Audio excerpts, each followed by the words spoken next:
So just a few days ago was the conclusion of the ECS Season 1 Finals, and of course one of the big storylines coming out of the event was the fact that Team Solo Mid of North America was able to secure a top 4 finish. And so what I wanted to do with this video was just talk a little bit about TSM's background coming in the event, how they did there, and what it means for their outlook, what it might mean for what the future of TSM could hold.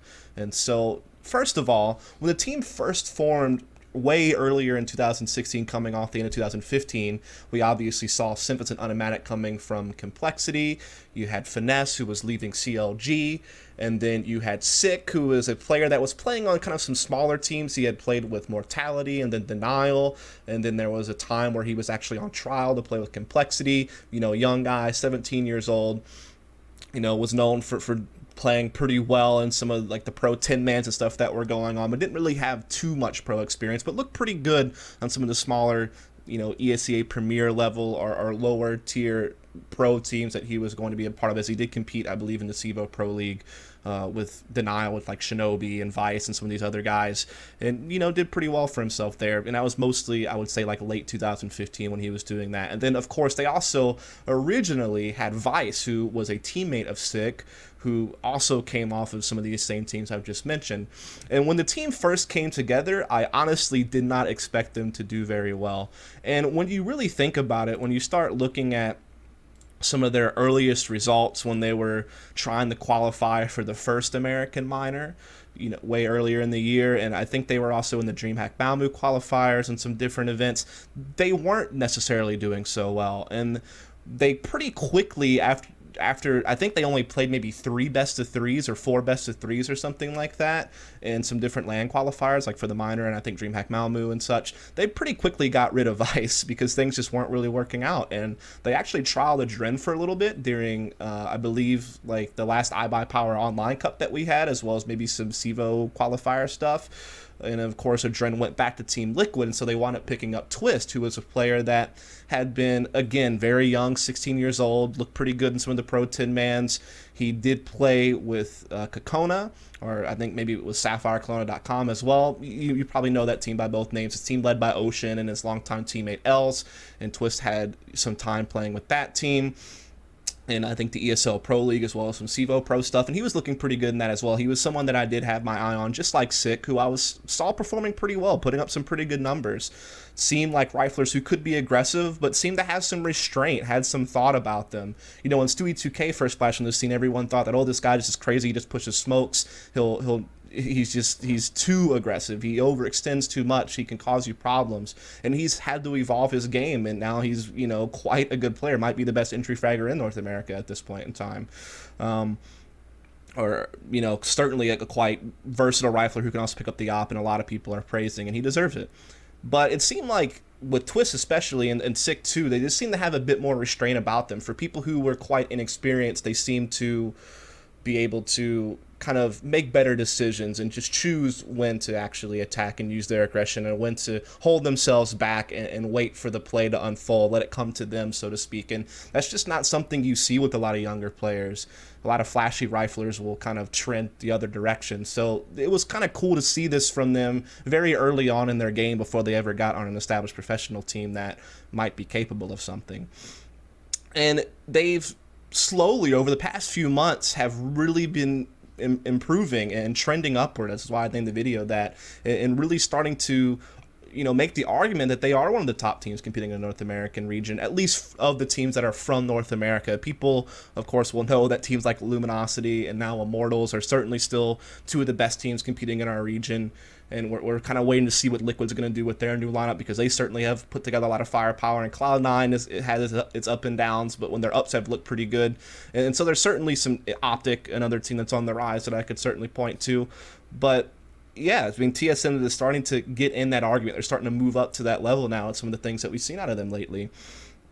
And we saw this mostly in the regular season of ECS, you know, the qualifier for this finals that I'm talking about, which is where the bulk of their online play has been with the current 5 that they have, because they weren't in the ESL Pro League. They weren't a part of that. They pulled out of CEVO, actually, and of course this is where they were still trying to solidify their 5th until they finally decided upon Twist. And so the ECS finals, the ECS regular season, and then the finals were some of the bigger things we've seen their 5 be able to actually play long term on. And in the regular season, I mean, they were beating teams like CLG and Optic. They were taking maps off of Cloud9, Luminosity, and Liquid, though they didn't actually beat them in the best of 3 series. And they also had some disappointing losses, though, to Complexity and Echo Fox. So there was a mixture of good and bad here, but at least they were showing you they could get some results against some of the top teams competing in the North American region.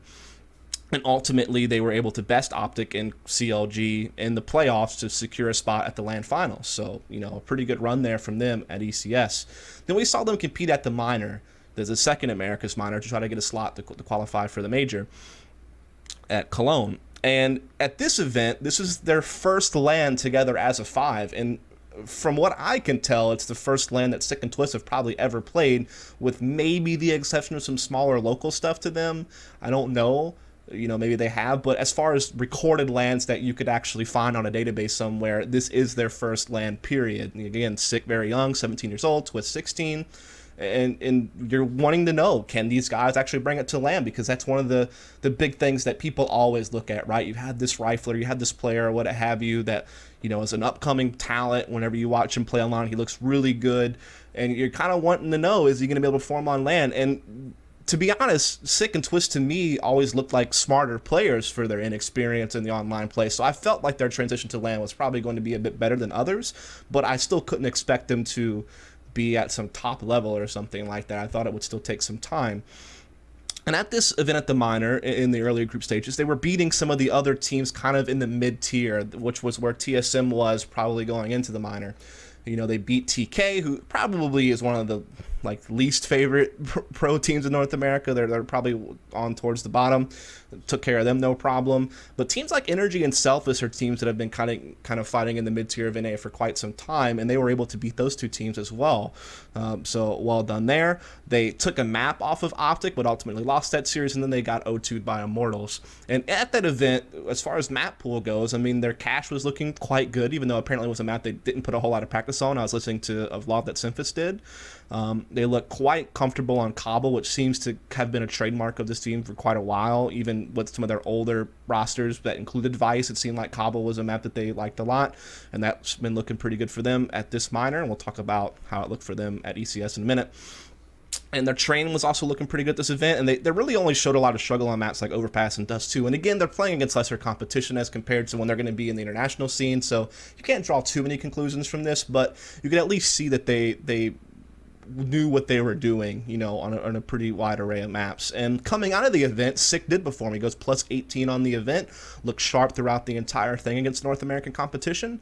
Twist, outside of the matches against Immortals, also looked really good. I mean, I think he went negative overall for the event because he had some poor showings against the Immortals lineup, but I guess at this time they were still technically Tempo Storm. But in the other matches against Energy, Selfish, and TK, he looked quite good. So, again, a pretty nice debut for him, I thought, most of the maps that were played. I thought Simphis played pretty well also, and then Finesse and Automatic, they had an okay event. It was pretty average. But then there was kind of a bump in the road for TSM, which is the fact that they were going to have to go into E-League without their full 5, so they were going to be bringing in Katie. And so there was always going to be kind of this footnote to whatever TSM did at E-League, whether it was good or bad, that they don't have their full 5. And so it was really hard to read too much into it. Yeah, it's great to have a cool short-term result, but it still makes it hard for you to read the full team. The best that you can do probably is just pick apart how players played individually. What was their form like? When they're up against great competition, do they rise to the occasion? Are they able to put up numbers? Even though, since the team environment is different, it could affect the how someone's comfortable, and so it could affect their individual performance theoretically, but still, you have to try to at least take a look at it and see how it goes. And at E-League, they caught a lot of positive attention, not because they were really winning many maps, but they were competitive on a lot of maps, and they were playing against some really highly skilled lineups like Fnatic and FaZe, who are known for having a lot of firepower on their teams. And they, of course, Dignitas is still considered a pretty good team, and they were playing some close games against these teams. I mean, yeah, close doesn't count. It's still not a win at the end of the day, but at least they were competitive. They weren't getting smashed. And you particularly were seeing some good maps out of some of their players. Again, Sick, this is his first time against European competition, very young guy. And there were some maps where he looked quite good. He put up some pretty big numbers. Yeah, sure, there were some maps where he didn't do so well, and I think overall at the event he might have went slightly negative, but I thought that he actually did pretty good. Unimatic probably had one of his better LAN events, at this E-League week compared to the rest of his career, where I thought he seemed to have some pretty good numbers throughout. And they did wind up taking a map off of Fnatic in the group decider, actually, on Mirage in map 2 of that series, and they were pretty competitive on Cash as well. So, I mean, I guess they kind of turned some heads in the scene because they were actually competing against some of these top teams and at least looking like there were chances that they might be able to take a W. And in fact, they did take one off of Fnatic in the end. And some of their players individually were actually looking pretty sharp against some top European competition. And so that was still kind of a positive note for TSM, I think, coming out of that you were at least seeing some of their players rise up. But now let's really focus on the meat and potatoes of all this, right? Which is the fact that they were able to get a top 4 finish at ECS, and this is the result that really makes people feel like maybe there's something to this TSM team.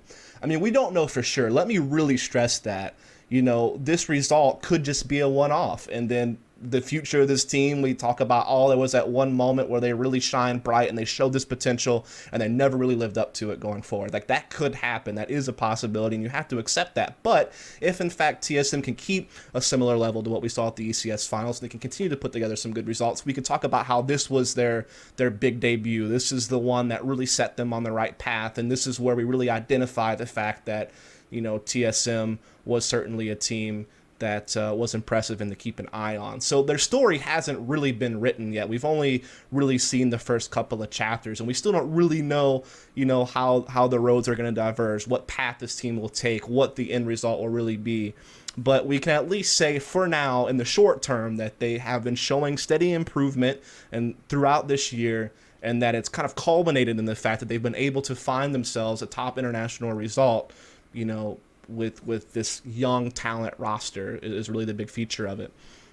And the way it happened is they opened the event with a 16-12 victory over Astralis on Cobblestone, and it was a balanced game. They started off on the Terra side with 8 rounds, and they concluded the match with 8 rounds on the CT side. They looked great. Sick ends the game with 28 kills, so this is Sick's first time on European soil, only his second LAN period, I believe, and only his second time playing, internationally.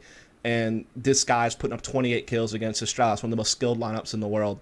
So this is a great showing for Sick. I mean, very impressive stuff. Finesse also had a big game here with 25 kills. Got to give some props to him. He even had some big maps at E-League, though overall things didn't go so well. And so he's showing little hints where he's done well, and he's in an entry fragger role, which can always be kind of inconsistent for a lot of players, I think. And so good showing from him here. And I would say that Simphis, Twist, Unimatic, all 17 or 18 kills. So overall, a good showing from the entire lineup, but really Sick stuck out as having a brilliant performance. They played Cobblestone again. This time it's against Fnatic, another meetup with them, a team that they took a map off of with Cadian on the lineup instead of Twist at E-League, and had some other close games against them, and they're going to have another one, a 14-16 game. Again, they're able to have a good T side, this time with 9 rounds to start off the game. It's just their CT side wasn't quite there enough to shut out the game, getting 5 rounds there. Again, Sick does well this time with 26 kills, Twist with 18, Unimatic with 23. So again, you have some of the younger guys, the more inexperienced guys on this team putting up some good performances, particularly Sick. And, I mean, I can't stress this enough. For Twist, he's 16 years old. This is his first time against European teams. Also his first time on EU soil, just like Sick. And, I mean, it's a trial by fire. This dude's, when he gets thrown in his first international competition, it's not that he's just getting thrown up against EU teams. He's getting thrown up against Fnatic and Astralis, some of the most skilled lineups that we have in the game. And he's holding his own. He's putting up 17 or 18 kills a game. Sick is going off. So, I mean, this is just a really great debut to kick off the tournament here from TSM. 1 win, 1 loss against some of the best that the game has to offer. And just looking at how they approached it, because they played Cobblestone both these games, just to take a look kind of at their style, how they approach the game. Definitely a very aggressive team, which I'm not surprised because that's kind of a characteristic of some of these players. So because of that, you definitely saw them use a lot of the heavy B executes, using long, usually heavily long, but also incorporating some drop room stuff as well. Sick, Twist, and Finesse, usually the ones to kind of take the initial engagements, with Unimatic, again, kind of more of a support, more of a lurk player. Simphis kind of dynamic with this op. He's very mobile, in fact, with the op. And this is map pool wide on both sides of the map. And so it's really cool to see Symphysis dynamic opping. Sure, he's not really going to be considered a top opper in the world or anything like that. And even within the North American region, teams that compete in the North American region, you're always going to look to Fallen as like the best in the region. Probably Skadoodle seems to be making a comeback. JDM, of course, is going to be a big name there. So Symphysis is never going to be hitting up to those names, but he still does pretty well. Like he's still serviceable. He finds ways to make it work and to be useful. He finds ways to have an impact, and it's mostly because he's able to be so mobile and he's not afraid to take duels. So that's kind of another feature of the team. A lot of 1-4 setups from this team. This is also map pool. I will talk about on other maps a little bit later, but certainly on Cobblestone, a lot of automatic being sent alone at A or B side of the map while the other 4 work the other side, and usually pretty aggressively. And they can kind of use that to set up fakes or just go ahead and go for the execute. So if they're doing like a 1-4A and automatics lurking B, they can just take A hall as a mid-room control and then just, press onto the A site. Or they can actually use it to fake and then actually pull everyone off of A and actually just go ahead and straight up do a 5-man B execute. They had some stuff where automatic and sick would be paired together at B, maybe flank drop room, or maybe just create pressure, then come meet it with everyone A and then hit that. So again, a lot of aggressive executes. One of the features of it is that they were still pretty well coordinated, right? They seemed to all be on the same page. The timings of their smokes and flashes seemed to be good. They were in the right locations. And again, the individual form of their most important players on plays like these were performing. Twist and Sick, who are huge and kind of pairing up to open up areas of the map a lot of the time, particularly on Cobblestone. They were putting up their numbers. They were hitting their shots. They were doing really well. So that does make me kind of wonder if their aggressive playstyle doesn't work. Like if Sick and Twist and these guys are getting shut down, do they have anything else in their playbook to go to try to still be successful on the Terra side? That's something that we'll have to kind of keep an eye on for the future. But for this game, the style worked out. For Cobblestone, heavy B executes and faster stuff is something that works for all teams, really. So they're able to apply that. And then their CT sides were pretty good. I mean, they were able to get an 8-round CT side against Astralis, for example, to win that game. Yeah, it wasn't good enough against Fnatic, but in other Cobblestone games, I've seen them be able to get like the 6 or so rounds in the CT side, which can be sometimes hard to do. And again, it's because Symphysis can be very mobile with the op. You see some of their big riflers like Twist and Sick able to perform, especially over on that B bomb site. So, overall, I feel like they have a pretty good grounding on Cobblestone for what the meta of the map is, and they had some good results here to start off the match is at ECS, excuse me. So then after that, they go on to play Cloud9, and this is to see who's actually going to make it to the semifinals. And they actually wound up 2-0 Cloud9. They beat them on Cash 16-7, and then they beat them on Train 16-11. Again, balanced play out of this team on both halves. On Cash, they had 9 terrorist rounds in the first half, 7 CT rounds to close out the game. On Train, they started out CT side and got 9, and then closed out the game with 7 rounds on the terrorist side of Train. So pretty good stuff. On Cash, again, you had Sick with the big performance. This time, 24 kills. He's gone from 28 to 26 to 24. So he's going down 2 a game, I guess, whatever. But still a very good performance. Again, Automatic shows up with 21 kills. I think he had 23 against Fnatic, so he's having another good game. And then Twist and Symphysis were at 15. But both were still pretty well positive with the 15 kills as they won the game 16-7. On Cash, again, we're seeing a lot of aggressive stuff for them, either really earlier heavy side executes or some faster mid-control stuff. Again, they do have a lot of these 1-4 pushes on the sites where Automatic can kind of be solo a lot of the time. On their defaults, they seem to be using Twist in more of a peripheral role in this particular map in comparison to Cobblestone, where he could really be a main part of the attack. Usually he's like playing outside B. Where Automatic's playing the door, and then you kind of have Symphysis mobile with the op, and Sick and Finesse being a lot of mid-control stuff or playing A main and holding that type of thing. So that seems to be a lot of it. They also have some different A executes, actually. I mean, they had the standard stuff as well, the standard smokes and pushes out of A main door and highway. But they also had these like heavier door pushes, which is something you do see a lot on eco rounds or force buys, where teams will like load up Tech 9s in the door and push quad. But they were actually doing it on rifle rounds where they would have, kind of like Finesse and Twist at A main, the other 3 at the door, and they would just use like one smoke forklift, a couple flashes, and just still heavily attack the quad box. Which is, again, something I don't see a lot on rifle rounds. Usually on rifle A executes, there's only like 1 door, maybe 2. But they were committing 3 to it. And so they had some different looks on A that I don't see a lot, but also just a lot of standard executes as well. Again, fairly aggressive team.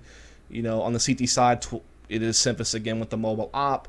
You have Twist and Finesse paired up at B, Sick and Imac paired up at A, and they also can throw in those aggressive pushes. I mean, pop flashing A main and pushing that's pretty common. An occasional squeaky door push is also pretty common, but they can mix this up a lot with middle and B incorporated as well.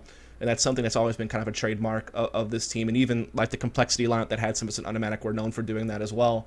And so they still keep that. It's still kind of at their roots. And they have a good performance here on Cash. And then they play on Train. And this is the game, again, where they had the big CT side to start. And then they had a solid T side to close. This time it's actually Simphus who leads the team with 24 kills, Twist with 22, and Second Automatic both had 23. So you're going from 22 kills to 24 kills on 4 of their players, a very tight spread, and you're getting big performances again out of Sick and Twist, and Simphus is rising to the occasion. On that CT side, you have Automatic playing Inner. He's doing pretty well there. Simphus with the roaming op. Twist playing a very good Ivy position on the CT side, and then Sick and Finesse, controlling Outer, where they can be quite aggressive. On the Terrace side, I actually saw them use a lot of triple Ivy, which is something that some teams do, but they seem to really favor this, where like Simphus is usually opping Ivy with Sick and Twist with them, and they're working control of it. You have Automatic just kind of holding T-Connector and Finesse playing like ladder or inner halls, and they would just really use this to split Outer in a lot of different ways, or even just pressure back halls. Then, of course, you have their standard just 5-man pour-outs on Outer and Inner, again, quite aggressive, but again, it comes down to the fact that their riflers have good aim, they have good skill, they're able to trade frag very well, and so even though what they're doing can be simple, they're still on the same page and well coordinated, and they're hitting their shots, and they're just trading efficiently. They seem to be setting up really well to trade frag. And so that's really one big thing about this. There's also one really important thing to note about all these victories we've talked about so far. When it comes to their win against Astralis, and now their 2-0 win against Cloud9. And other than the fact that their players were playing really well, individual form was at a huge high. They seemed to be well practicing on the same page, but they were winning a ton of pistol rounds. And there were even situations where if they weren't winning the pistol, they were winning the second round. They almost never got an 0-3 start to a half in these victories. I think their win rate on pistol round, which was something that Davey of Splice pointed out on Twitter, as well as what Lurpus incorporated his article about ECS, was like at 85 or 88% or something like that. Like just insane pistol rounds to get their economy started off on the right foot. And so, again, this does lead me to believe, what if their pistol rounds don't go well? What if their aggressive executes don't work? What if their initial plans are actually getting shut down? What if they actually meet some true resistance? How do they respond to that? That's a big question we're going to have to answer going forward to see if TSM's really going to develop into a top team or not, is how they're going to handle those things in the future. But for now, in these cases, great form out of their players. Pistol rounds were sick. They had pretty balanced play on both halves. They were playing well, mostly on Cobblestone and Cash, was like the bulk of the maps they played here. And so overall, not bad stuff. So they make it to the semifinals. They're ensured a top 4 finish now. So this is a big result for them. They go up against Luminosity. And honestly, in the first map, they get wrecked on Overpass. I mean, they just get destroyed. There's really not for much for me to talk about there. They really just didn't do so hot.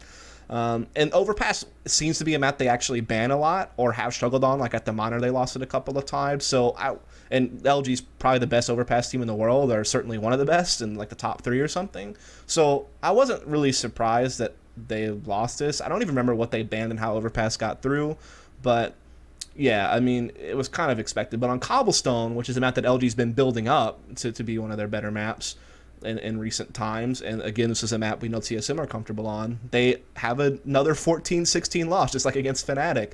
Pretty similar way it happened, too. They get 8 T rounds and 6 CT rounds, whereas I think against Fnatic it was 9 and 5. So very similar in that regard. Pretty tight frag distribution on Cobblestone against Luminosity. I think their bottom fragger had 18 kills and their top fragger had 23. So I guess pretty solid performances out of almost all their players. It's a very tight race game. Very, very close game. And I think they did pretty well. I mean, Luminosity is considered the best team in the world, and they're playing them on Cobble, and they're challenging them quite well. So even though they lost, it still looked pretty good. But they did just get wrecked on Overpass, to be honest. So we'll just leave it at that. So they end the event top 4, having beat Astralis, having challenged Fnatic well, having beaten Cloud9, and having challenged Luminosity on at least one map pretty well, but getting wrecked on the other. And so coming out of the event, once again, Sick ends the event plus 16. Very good showing from him. Twist also ends the event plus 16, I believe, or somewhere near there. So good showing from him. And again, you have to just again emphasize the fact that these are two players who it's their first time on EU soil, Twist's first time against European competition, 16, 17 years old. To have this type of showing in your first tournament is just something that's unparalleled in NACSGO, in my opinion. Again, you could probably point to Swag. Maybe that's like the one other player that's done it. But if you look at any other young talent in North America, even guys like Stewie, it took them a couple of events to get there, to build something. And now some of those players like Stewie are quite good. Nitro took him a little bit. He had a big run 2015 where he was quite good. He's been on and off in 2016. This event actually for ECS for Liquid, he actually looked like maybe he was getting back in form. Elige, kind of an inconsistent player, could have big flashy games, but had some games that were a little bit off as well. He seems to finally be getting at a consistent level, but again, it took him a little while to get there. But this is their debut, basically, Stick and Twist, and they're able to do quite well. I think Shroud might be another name that people brought up when he did it at Cologne 2014, where he played pretty well, and he was, I think, 19 or 20 years old. But I think he had played that one ESCA LAN with Manajumas against European teams. So I guess maybe Shroud, his first time on ESOL at Cologne 2014, he rose to the occasion pretty well. But so I guess Shroud, Swag, and now these two guys, basically. So it's almost unparalleled, though. I think that these two guys' debuts were actually more impressive than Shroud's debut at Cologne. And again, Swag already had a bit of a background, right? So just good performances from these guys. If they can keep this up, which they seem to have a play style that has some more, methodical thinking to it. They're not just like one-trick ponies that push through things and just rely on aggressive stuff. So they seem to be a little bit smarter about them. So I think that they could continue to do this. Hopefully they will, because they are a big part of this team. Again, with this aggressive play style and the fact that Sick and Twist were opening a lot of stuff for them with Finesse, what happens if they get shut down? I definitely have heard about, maybe some issues with raging and attitude things where they can get worked up and it can cause them to mentally shut down a little bit. So I do worry about that. Hopefully just with maturity they'll grow out of that, because I know that is something that's hindered a lot of players, even ones who are highly skilled, from being able to really reach some big-time results and really getting some consistency in their game. So I hope that doesn't happen to these two. But they're certainly hot commodities right now in the North American scene. I'm sure there are some teams interested in these two players, but hopefully they'll stick it out. TSM, this team can grow into something. So we'll just leave it at that for them. Sivas had a pretty good performance at ECS. I think he went -1 or something like that, but pretty well. Again, he's helping lead the team. Valence is calling from coach. So we got to give a big shout to Valence actually right here, because he's leading the team from the coach position and seems to have this team, like I said, on the same page. So, props to him. He seems to be doing a good job with the team. Sif is helping lead the team. Also, the opper for the team had kind of a rough time at E-League for most of that, but he looked pretty good at the minor, looked pretty good here at ECS. Like I said, serviceable opper, very mobile, has a lot of experience, of course, to bring to the table for this team. So got to give him some props. He played well. Unamatic's the name I probably didn't talk about a whole lot in this video. I've been kind of hyping up Sick and Twist, but he's had some of the best lands of his career between what he did at E-League and what he did at ECS. He was actually plus 17, so I guess one frag higher than Twist and Sick for the event. Had some really good maps. We did talk about how he had his big map against Fnatic in the group stage that they lost 14-16, but he also had some big maps against Cloud9, kind of the lurker on the team, and a lot of the 1-4 setups that the team plays. He's kind of on his own, but he plays it pretty well. He also plays a lot of anchor positions on the CT side, like A on Cobblestone or Enter on Train. Seems to do pretty well for himself there. So again, he's having some of the best lines of his career. So the fact that you have Sick and Twist debuts going so well, and then you have Unamatic getting some of the better form we've ever seen out of him in CS:GO, that's a good combination to have, right? Then for Finesse, his numbers haven't been the best overall, but I've certainly seen some good maps out of him, and he seems to be helping the team out for now. And so there's definitely no need to make changes at the moment when you see TSM trending up. But again, the big question will be, can they keep it up? Can these players maintain this form? Can TSM dig deeper into their playbook if this aggressive 1-4 play style or these aggro executes get shut down? Once they meet some real resistance on their T side, teams start figuring them out, start reading them better, do they have another layer deep that they can go to still find success on terrorist sides and still keep these players active, because everything's all great when you're doing these aggressive executes and you got your players aiming really well and hitting a lot of shots and things are just opening up for you kind of with ease at that point. But what happens when some of that stuff starts getting shut down? Can they make the adjustments will be a big question going forward. But yeah, I just wanted to make a video to talk about TSM's recent results, how they've looked pretty impressive, how they've been trending up in recent times, and we'll see whether or not they're going to be able to continue to do that. So yeah, if you enjoyed the video, please follow and subscribe for more. Thanks so much.